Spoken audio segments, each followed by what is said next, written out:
The cafe opened early enough that the city still felt undecided about the day. Soft morning light slid through tall windows, catching steam rising from espresso machines and the quiet shuffle of commuters not yet fully awake. Outside, Seoul moved in slow preparation, delivery trucks, distant sirens, heels against pavement.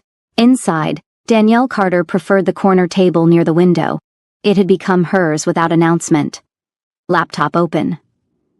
Cappuccino untouched for the first 10 minutes. Phone turned face down, a boundary disguised as routine.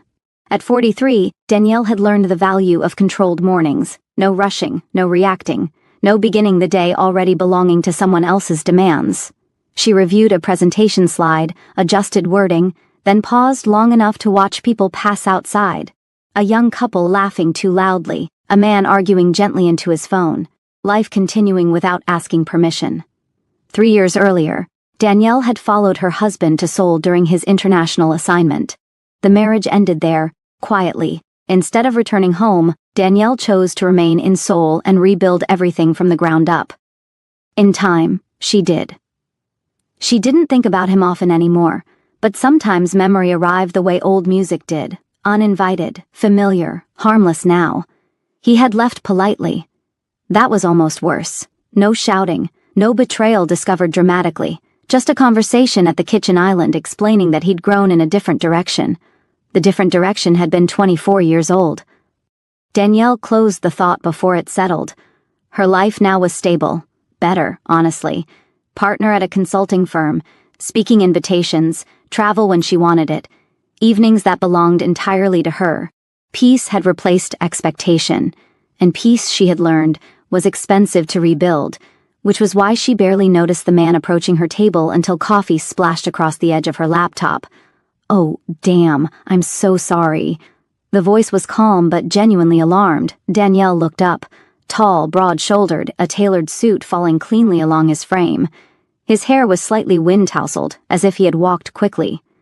Early 30s, maybe. Well-dressed without trying too hard.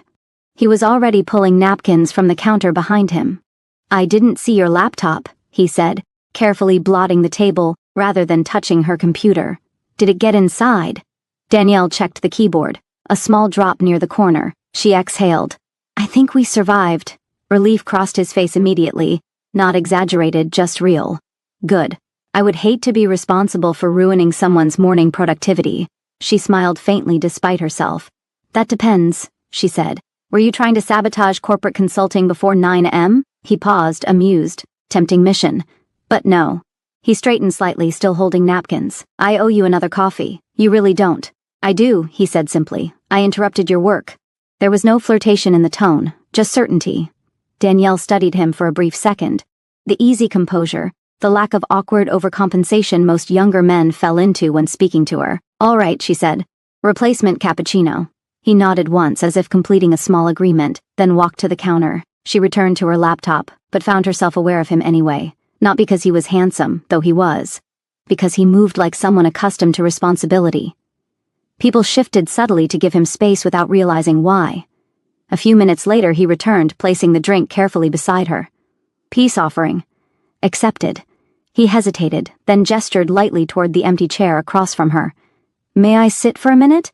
Just to confirm you're not secretly filing a lawsuit." That earned a quiet laugh. "You have 60 seconds. He sat. Up close, she noticed steadiness in his eyes. Observant. Present. "I'm Daniel," he said. "Danielle." He smiled at the coincidence. "That feels intentional somehow." "It isn't," she said dryly. Another small silence followed, comfortable rather than strained. "You work nearby?" he asked. "Mostly remote. I have meetings in Gangnam today." He nodded. "Same," she expected. Him to elaborate. He didn't. Instead, he glanced toward her presentation screen. "You're restructuring something." Danielle raised an eyebrow. "You can tell that from one slide?" "Language pattern," he said. "You're simplifying decision pathways." That surprised her. Most people saw charts and immediately lost interest. "You work in consulting?" He shook his head slightly. "Investment strategy." Of course, she thought.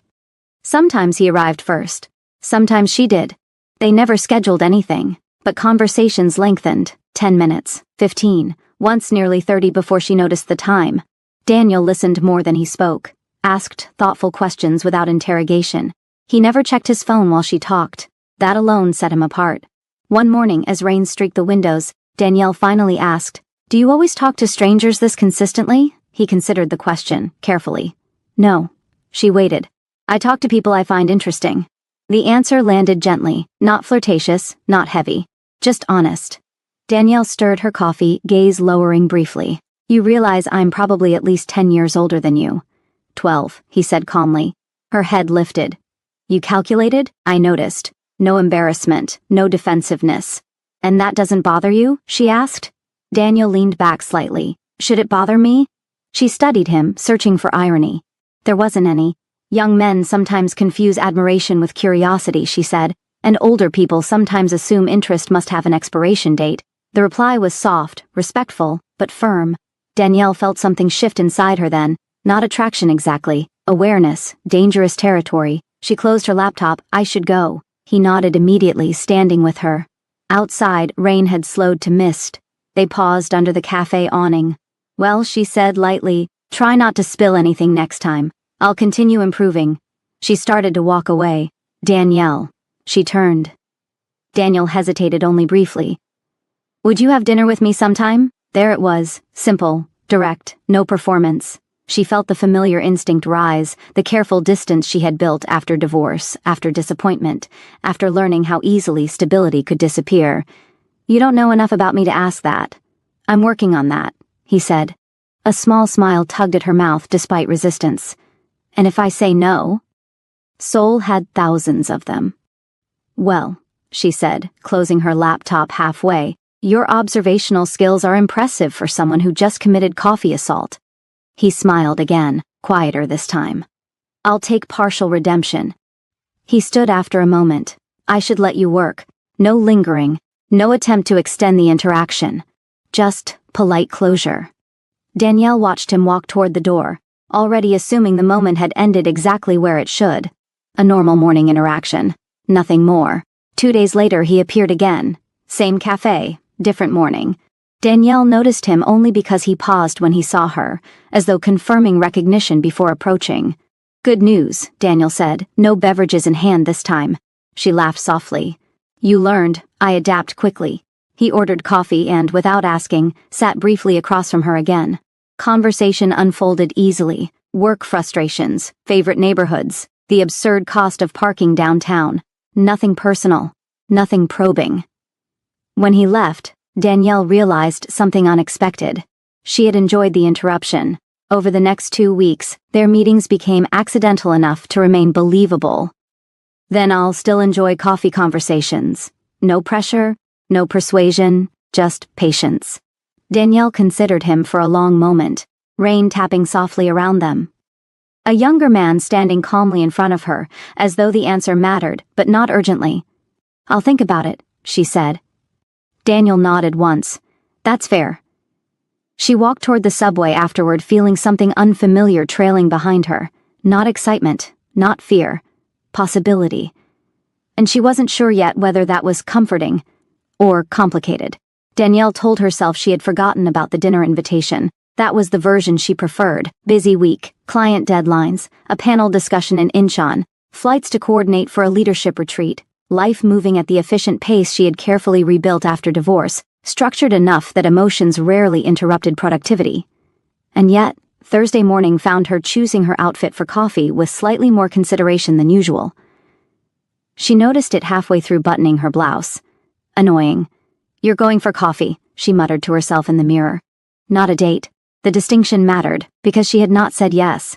The cafe was fuller than usual when she arrived. Daniel was already there. He looked up almost immediately, recognition warming his expression in a way that felt personal now, not surprise. Expectation. He stood briefly as she approached, a small gesture most men her age had long abandoned. "Good morning, morning." He studied her for half a second. "You look like you've already solved 3 major problems today."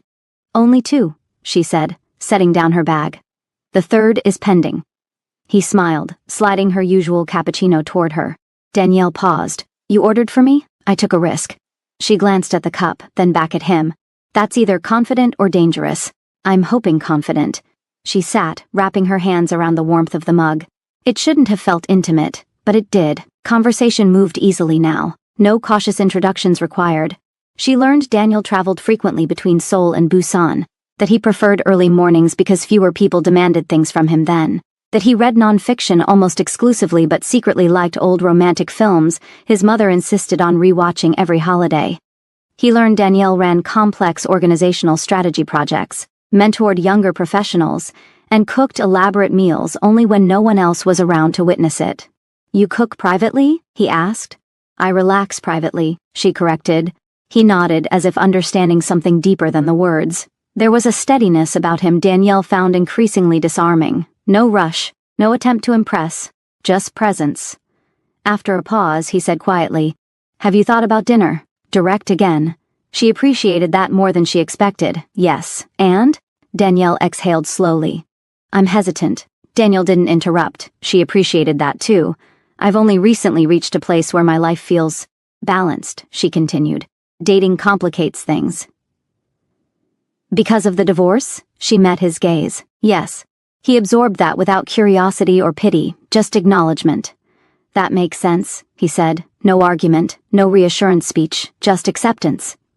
And strangely, that made continuing easier. "There's also reality," she added. "People notice things. Age differences invite commentary." Daniel leaned forward slightly. "I'm not concerned about commentary." "I am," she said calmly. "Not because I'm insecure. Because I've worked hard for my professional reputation." He nodded once. "I respect that." Another pause settled between them. Then he said something unexpected. "What if dinner isn't dating?" She frowned slightly. "Explain." "Two people who enjoy talking," he said, continuing a conversation somewhere with better food. The simplicity of it disarmed her defenses more effectively than persuasion would have. No pressure toward romance. No future implication. Just time together. Danielle studied him carefully. "You're very patient." Daniel's smile was faint. "With things that matter." The words lingered longer than either acknowledged. She looked down at her coffee. Then back at him. "All right," she said. His expression didn't change dramatically, but something softened in his eyes. "All right? Dinner," she clarified. "Conversation. Nothing complicated." "Nothing complicated," he agreed. He chose a quiet restaurant in Hanam-dong. Not trendy, not performative. Warm lighting, low conversation. Tables spaced far enough apart for privacy. Danielle noticed immediately. "You selected this intentionally." "Yes." She removed her coat, amused. "You're very strategic." Occupational hazard. Dinner unfolded without effort. They spoke about travel disasters, career pivots, family expectations. Daniel explained that in Korea, success was often seen as something that reflected on the entire family, not just the individual.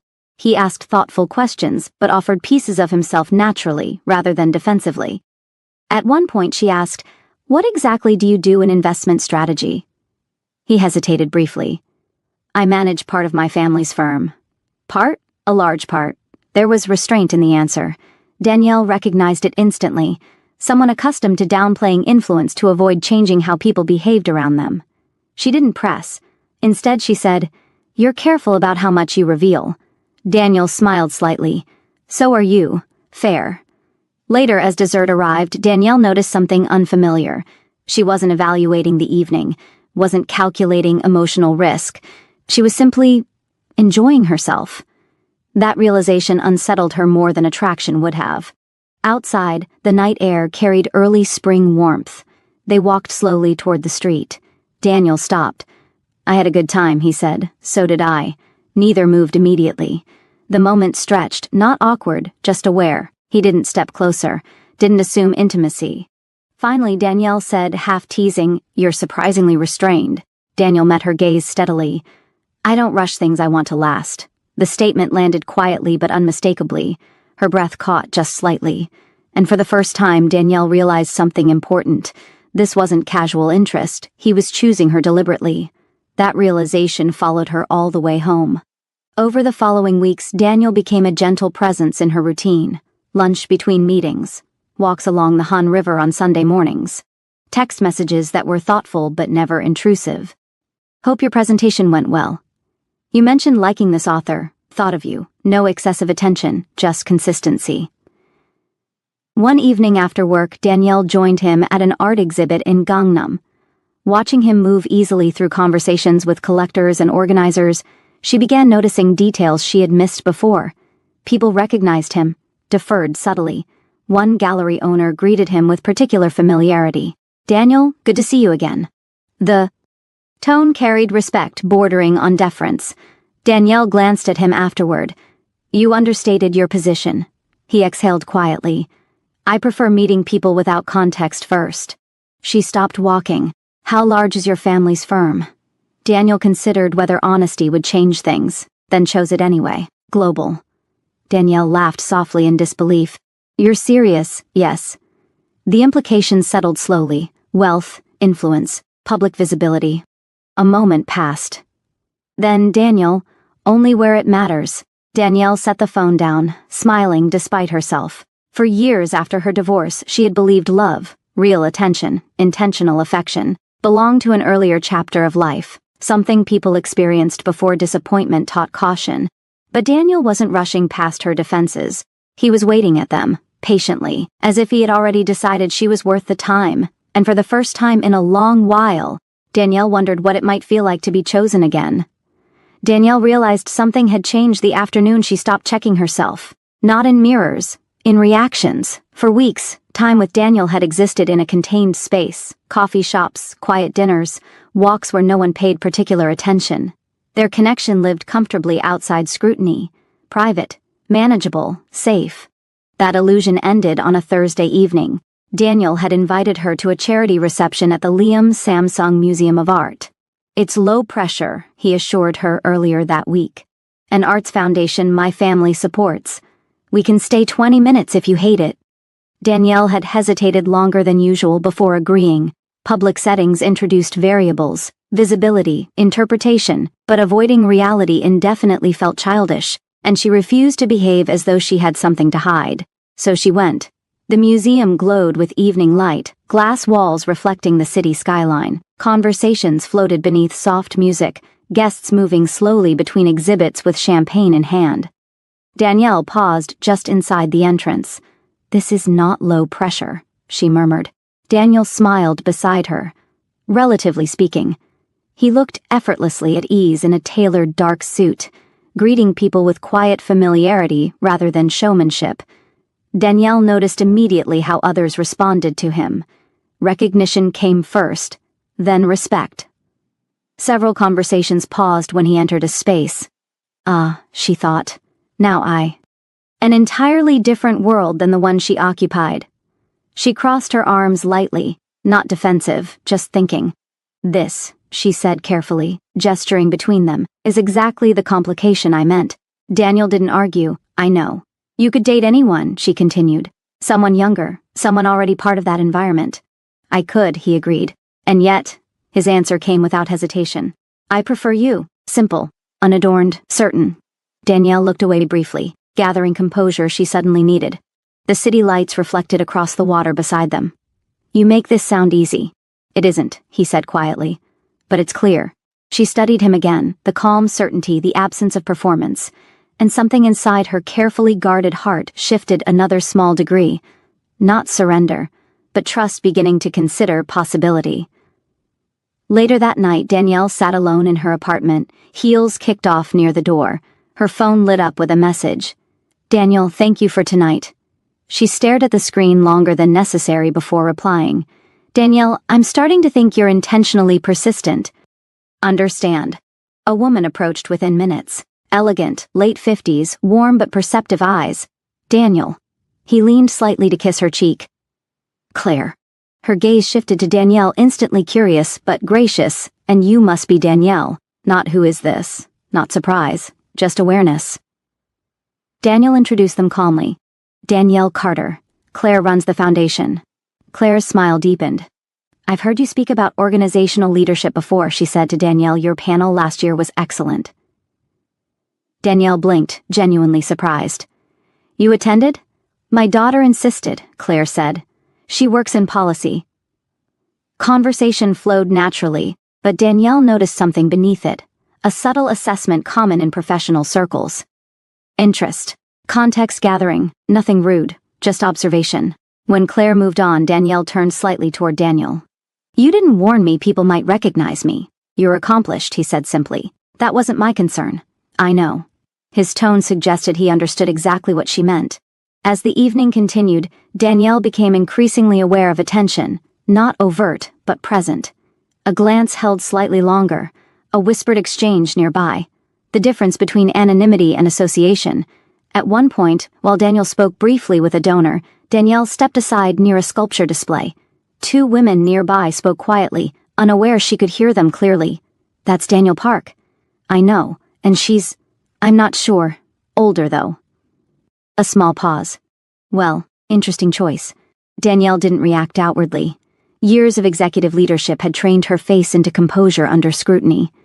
Still, the words settled somewhere deeper than she liked. Older. Interesting choice. She picked up a glass of water instead of champagne and focused on the artwork until Daniel returned. You all right? He asked immediately. She smiled lightly. Perfectly. He studied her for a moment longer than usual. Daniel noticed things. Always. They left earlier than planned. Outside, cool air replaced the polite warmth of the event. Danielle walked beside him quietly for several steps before speaking. This, she said finally, is the part I worried about. Daniel waited, people evaluating the situation instead of simply accepting it. He nodded slowly. I expected that might happen. She stopped walking. You're used to it. Yes. I'm not. The honesty surprised even her. Daniel faced her fully. Did someone say something to you? No, she said calmly. Not directly, which somehow felt worse. He exhaled, hands sliding into his coat pockets. I'm sorry. Danielle shook her head. You didn't create society. A faint smile touched his mouth. But she continued. I worked very hard after my divorce to rebuild how people saw me professionally. Stability matters in my field. Credibility matters. I understand. And being perceived as... She searched for the right word. Someone's unexpected romantic decision complicates that. Daniel's expression remained steady. Then he said quietly, You think being with me diminishes how people see you? Danielle hesitated. I think people simplify narratives they don't understand. Silence settled between them. Traffic moved past in soft waves of light. Finally, Daniel said, carefully, May I tell you something honestly? She nodded. I don't see you as someone I chose unexpectedly. His voice remained calm, grounded. I see you as someone exceptional. The words weren't dramatic. They carried weight precisely because he didn't exaggerate. I admire how you move through the world, he continued. Your intelligence. Your composure. The way people listen when you speak. Danielle felt warmth rise unexpectedly beneath her calm exterior. This isn't novelty for me, he said. It's intention. She looked away briefly, absorbing that. Because he meant it. And sincerity was harder to deflect than charm. 2 nights later, reality pressed closer from another direction. Danielle attended a networking reception hosted by her firm, professional territory, safe ground, until she saw Mark. Her ex-husband stood near the bar, laughing with colleagues, looking almost exactly the same as he had the day he left, confident, comfortable, untouched by consequence. Beside him stood his new wife, young, beautiful, effortlessly fitting the narrative Danielle once feared defined her replacement. For a moment, old emotion flickered. Not heartbreak, just memory. Then Mark noticed her.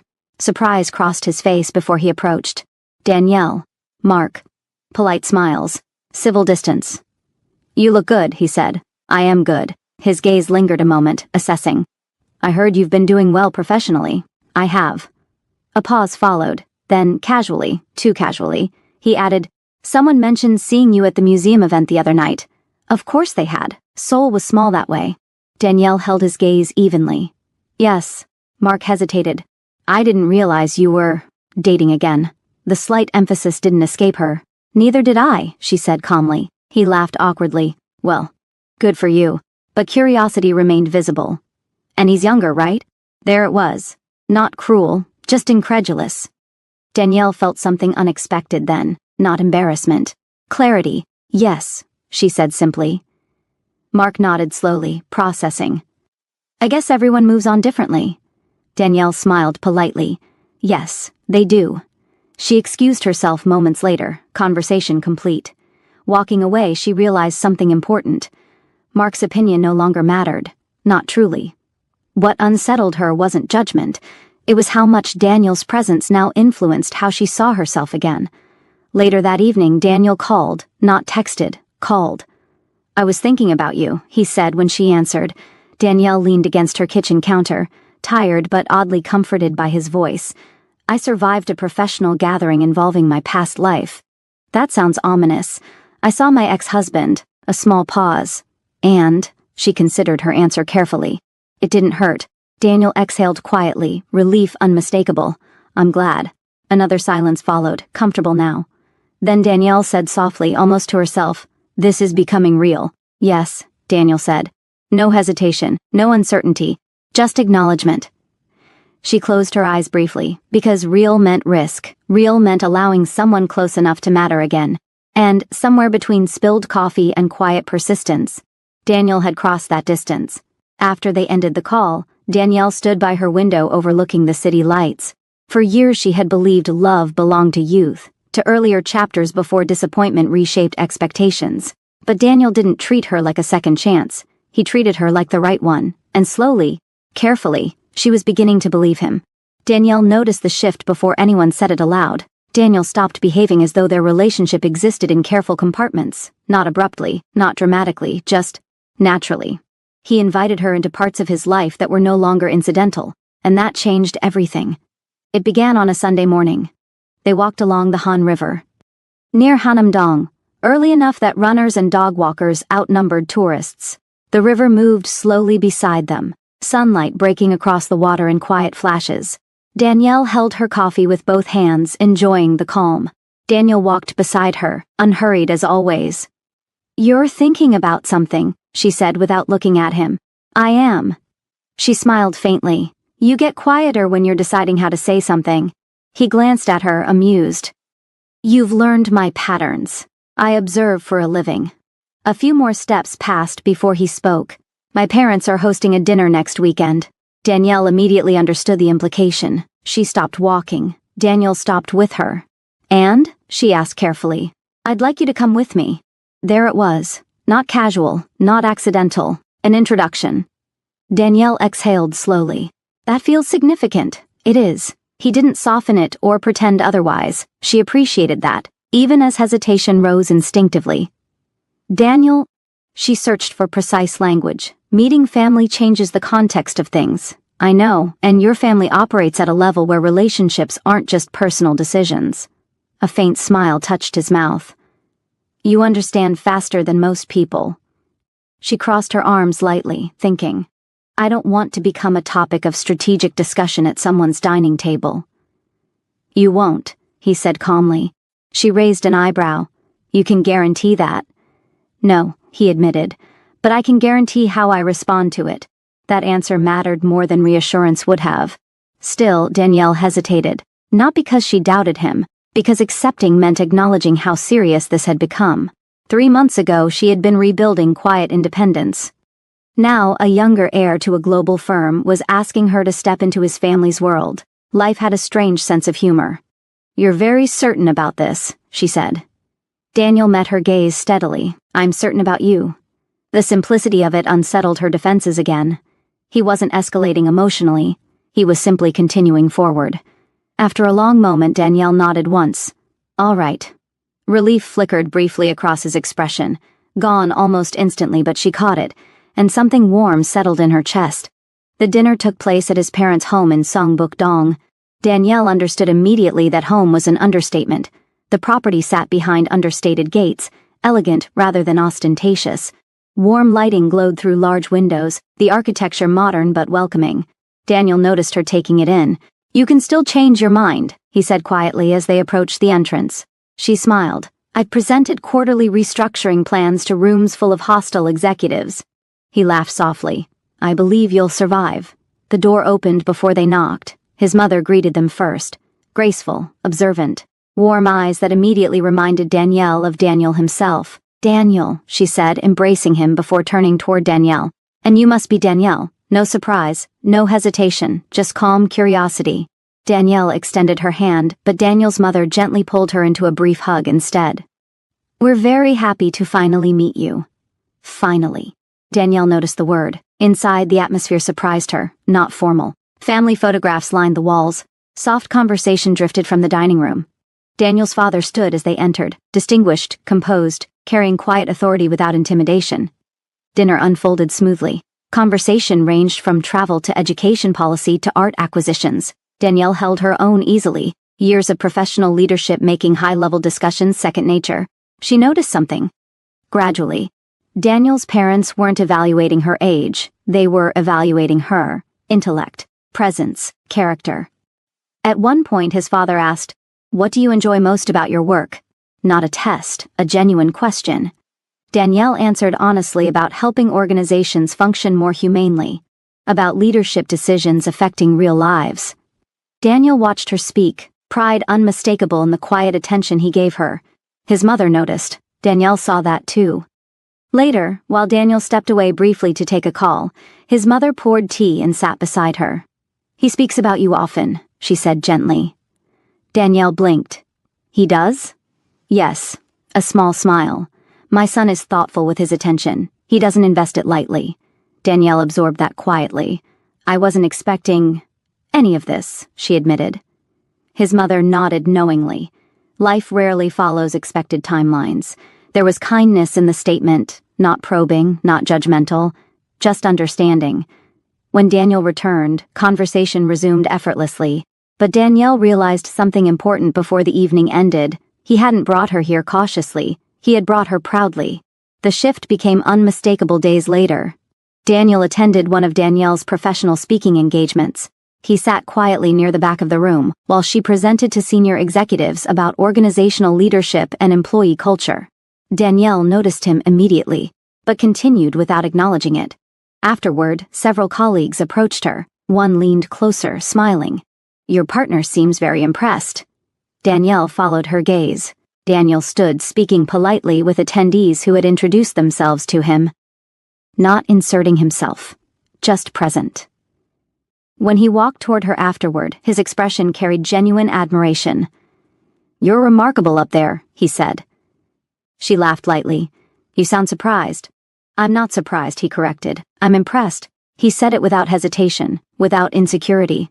And suddenly Danielle understood something she hadn't allowed herself to consider before. Daniel wasn't intimidated by her success. He admired it, supported it, celebrated it. That realization settled deeply.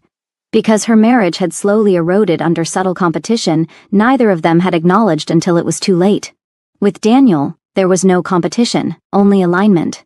But the outside world continued noticing. An article appeared online days later covering the Museum Foundation event. A photograph captured Daniel speaking with donors, Danielle beside him. The caption mentioned her by name. Social media followed quickly, speculation polite but unmistakable. A colleague forwarded the link with a teasing message. "You've been keeping interesting company." Danielle stared at the screen longer than she liked. Reality had arrived. Public association, narrative forming without her participation. That evening she sat across from Daniel at dinner, phone resting beside her plate. "You've seen it," she said. "Yes." "And?" He shrugged slightly. It was inevitable. Danielle studied him. "You're very calm about this." "I told you," he said gently. "I'm not hiding you." The words landed with unexpected emotional weight. Not possession, recognition. He continued quietly. "I don't want our relationship to exist only where it's convenient." Danielle felt her carefully maintained composure soften. For years after her divorce, she had protected herself by minimizing emotional visibility, by keeping relationships hypothetical rather than real. Daniel was offering something different, visibility without hesitation, choice without embarrassment. She leaned back slightly, considering him. "You understand this means people will talk. They already do. And that doesn't bother you?" Daniel reached across the table, resting his hand lightly over hers. "No." A small pause. "It only matters whether it bothers you." Danielle looked at their hands, then back at him. For a long time after her marriage ended, she had believed being chosen fully, openly, was something reserved for younger versions of herself. But here he was, doing exactly that, and slowly, almost reluctantly, she realized she wanted it too. That night, standing outside her building, Daniel hesitated before she went inside. "Can I ask you something?" he said. "Of course." He searched her face briefly. "Are you still afraid this won't fit into your life?" Danielle considered carefully. "Yes," she admitted. Honesty mattered now. but I'm starting to think maybe my life was never meant to stay small just to feel safe. Daniel smiled softly. That sounds like progress, she laughed. It sounds like risk. He stepped closer, not overwhelming, just near enough that warmth replaced distance. Some risks, he said quietly, are worth taking slowly. Danielle held his gaze, and for the first time, she leaned forward first. The kiss was gentle, unhurried, certain. Not the beginning of something reckless, but the acknowledgement of something already real. Danielle did not immediately tell anyone about the kiss. Not her closest friends, not her sister, not even the colleague who knew nearly everything about her life. Some moments felt too important to expose to commentary too quickly. She wanted to understand it first. Because something had changed, not dramatically but fundamentally.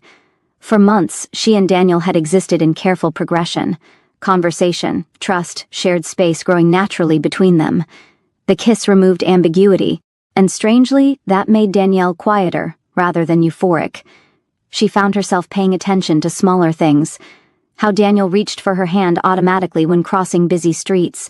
How he listened when she spoke about work frustrations, as though details mattered. How comfortable silence had become between them. It wasn't intensity, it was steadiness. And steadiness frightened her more than passion ever had. A week later, Danielle hosted a small dinner at her apartment. It was the first time Daniel entered her space. She noticed his reaction immediately when he stepped inside. He looked around slowly, not assessing value or design, but absorbing pieces of her life. Bookshelves filled with leadership texts and novels. Framed travel photographs, fresh flowers near the window. It feels exactly like you, he said. Danielle set her keys down. I'm not sure whether that's a compliment. It is. He walked toward a photograph on the shelf, her standing beside a conference panel years earlier. You've built a lot, he said quietly. There was admiration in his voice again. Never envy, never comparison, just respect. She moved into the kitchen to finish dinner, aware of him following comfortably rather than hovering. You don't seem nervous, she said. Should I be? First time seeing how someone actually lives, she replied. It reveals things. Daniel leaned lightly against the counter. I already know who you are. The certainty in his tone made her glance up.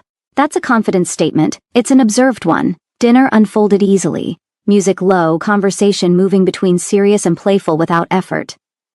At one point, Danielle caught herself laughing freely, the sound unfamiliar in its lack of restraint. She realized she hadn't monitored herself once all evening. No emotional guarding, no performance, just presence. Afterward, they moved to the balcony overlooking the city lights. Spring air carried warmth now. Daniel stood beside her, shoulder brushing hers naturally. This is my favorite time of day, Danielle said. When everything slows down. He nodded. You seem peaceful here. I worked hard for that peace. He turned slightly toward her. I know. A quiet pause followed. Then Danielle spoke before she could reconsider.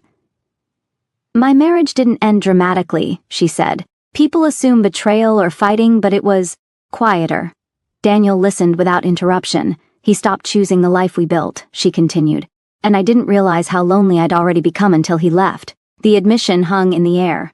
I promised myself afterward, she added softly, that I would never depend on someone emotionally the same way again. Daniel considered her words carefully. That sounds like survival, he said. It was. She turned toward him fully. And now you're here asking me to risk that stability again. He met her gaze steadily.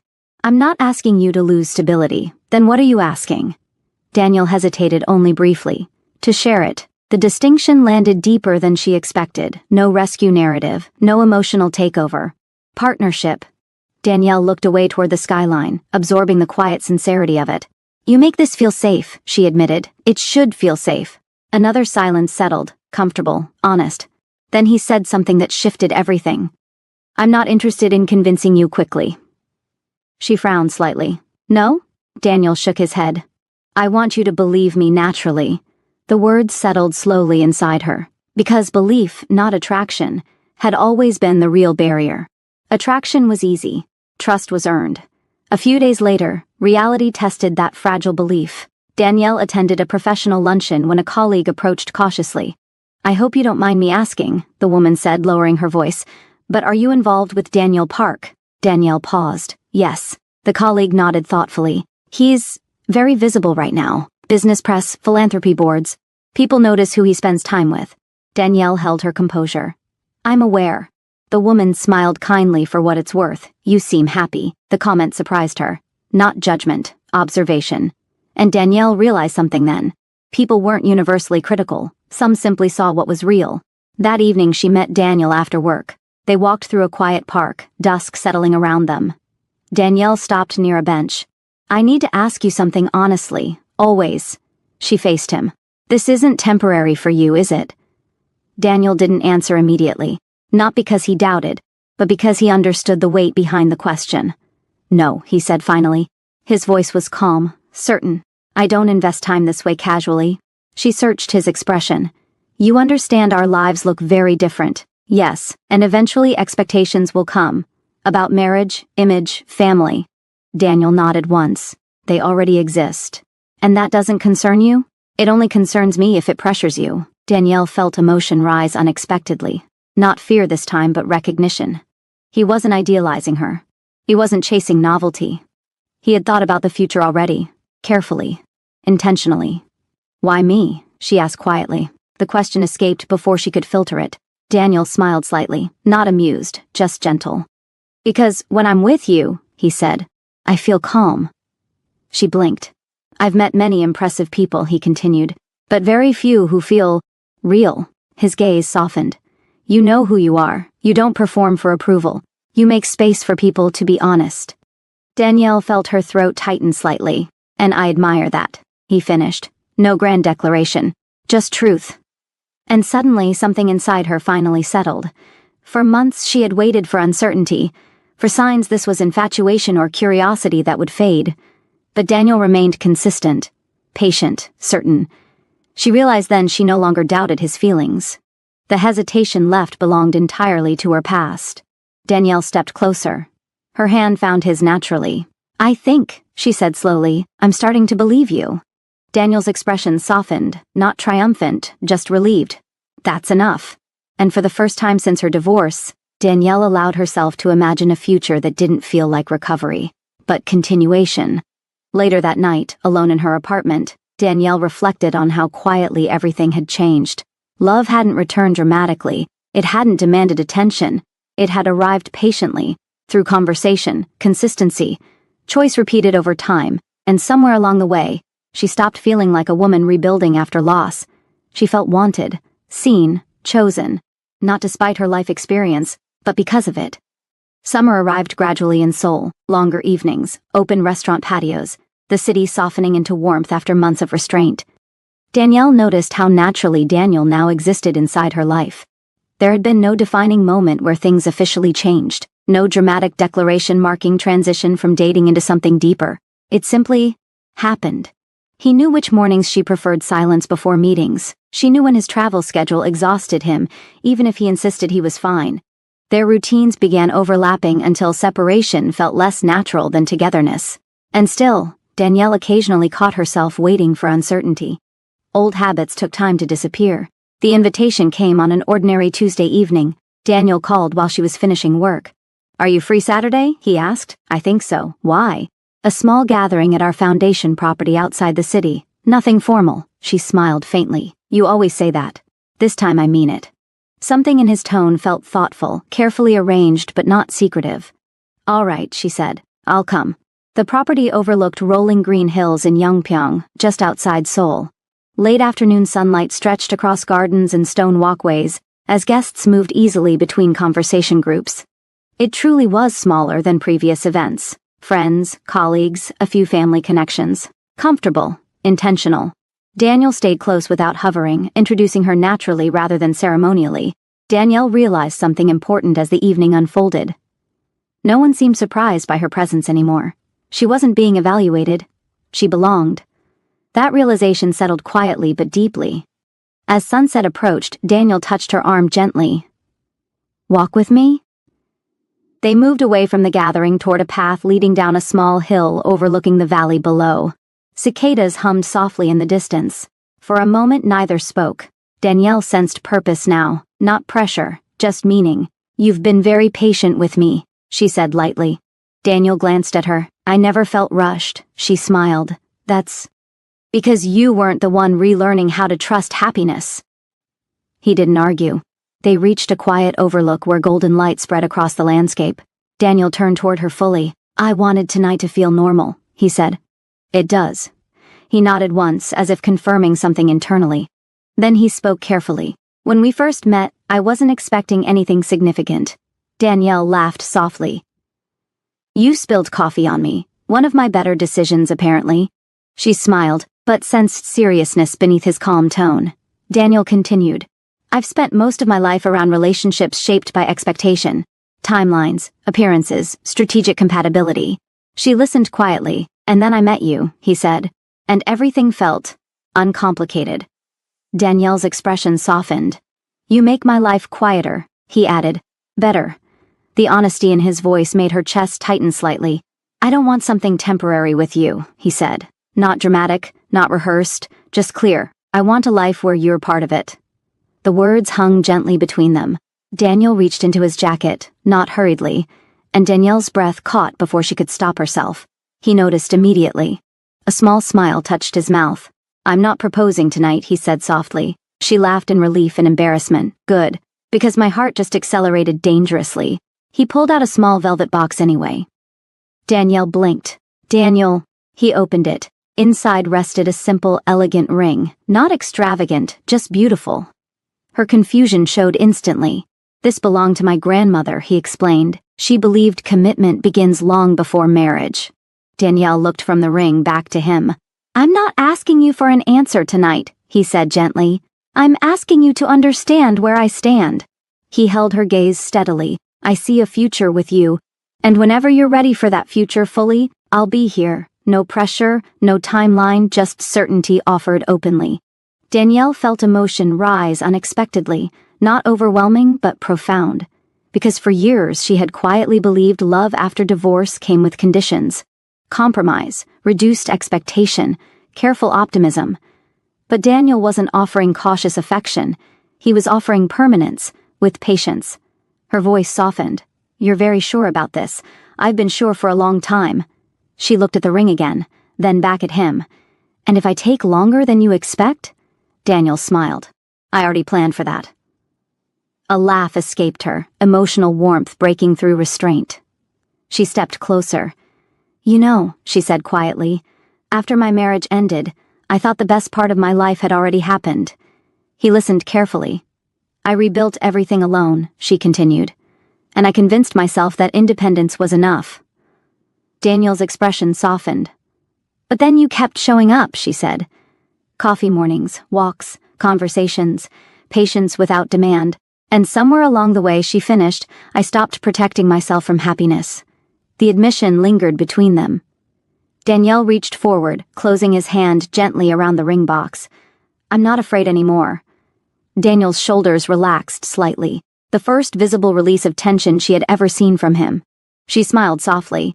"I don't need more time to know I want this," she added. His eyes searched hers carefully. "You're sure?" Danielle nodded. "Yes, not rushed, not impulsive, certain." She took the ring from the box and slipped it onto her finger herself. Not an engagement, not yet, but a promise understood by both of them. Daniel exhaled quietly, emotion finally visible beneath composure. He pulled her into an embrace, warm, steady, grounding. The valley below faded into evening light as Danielle rested against him, and for the first time in years, she didn't feel like someone rebuilding after loss. She felt like a woman stepping into the next chapter of her life willingly, chosen, and choosing back. Later, returning toward the gathering hand in hand, Danielle realized something quietly extraordinary. Love hadn't come to rescue her. It hadn't replaced who she became after heartbreak. It met her there, whole, accomplished, experienced, and simply asked to walk beside her. And this time, she said yes without hesitation. Thank you for listening to Neon Obsidian, where every story lingers a little longer.